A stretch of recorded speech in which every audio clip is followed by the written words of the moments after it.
जय गुरुदेव। अब दुख के कारण पर विचार करते हैं। कारण का पता लगाए बिना रोग का उपचार असंभव है। सूत्र: दृष्ट दृश्योः संयोगः हेय हेतुः। त्याज्य सुख का कारण दृष्टा तथा दृश्य का संयोग है। इस सूत्र में सूत्रकार ने दुख के मूल कारण को ही प्रकट कर दिया है। उसने ना तो जगत को दुख का कारण बताया है, ना शरीर को, ना ही काम क्रोध लोभ आदि पर क्रोध निकाला है, तथा ना ही मन अहंकार आदि को भला बुरा कहा है। उसने तो उस मूल को पकड़ा है जहाँ से सभी शाखाएं फूटती हैं। यहाँ यह बात कहना अनुपयुक्त नहीं होगा कि योग में जगत के सत्यत्व अथवा मिथ्यात्व पर विचार नहीं किया गया। यह विषय वेदांत के अधीन है। यह जगत चाहे सत्य है अथवा मिथ्या, किंतु वह दुख का कारण नहीं है। दुख का कारण है जगत के प्रति आसक्ति। यदि जगत सत्य है तो भी तथा मिथ्या है तो भी, यदि जीव के चित्त में आसक्ति है तो वह दुख का कारण है। अब यह आसक्ति कहाँ से उत्पन्न हो गई, यहाँ पर उसके मूल पर विचार किया गया है।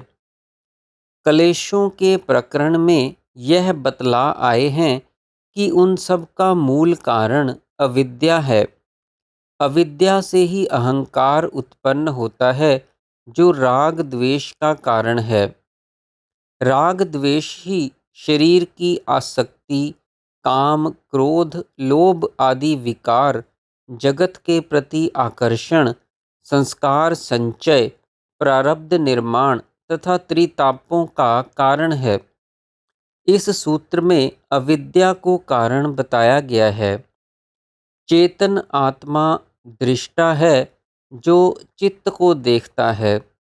चित्त जड़ है, किंतु आत्मा की चेतन शक्ति का संयोग प्राप्त होने पर वह भी चेतनवत ही प्रकाशित एवं क्रियाशील हो जाता है।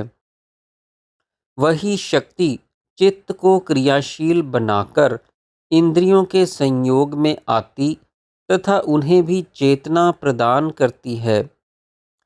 जड़ चित्त जब चेतन शक्ति से युक्त होकर इंद्रियों के माध्यम से जगत को देखता है तो जगत भिन्न एवं सत्य दिखाई देता है। इसी को माया मल अविद्या कहा जाता है। अर्थात अविद्या का कारण चित्त और जड़ अथवा दृष्टा और दृश्य का संयोग है। चित्त स्वयं दृश्य है। जड़ दृश्य भला जड़ दृश्य को कैसे देख सकता है, किंतु आत्मा की चेतना के कारण जड़ चित्त में चेतना का उपर्युक्त भाव उदय हो जाता है तथा वह आत्मा को भूलकर स्वयं दृष्टा बन बैठता है। यह संयोग ही मूल कारण है। जड़ चेतन का संयोग हो जाने पर चित्त का जगत के ज्ञान द्वारा प्रतिबिंबित होना तथा बुद्धि का जगदाभिमुखी प्रवाहित होना आरंभ होता है। संयोग से पूर्व तो बुद्धि का अस्तित्व होता ही नहीं। संयोग ही जगत ज्ञान का कारण है, जिसे शक्ति का प्रसव क्रम कहा जाता है।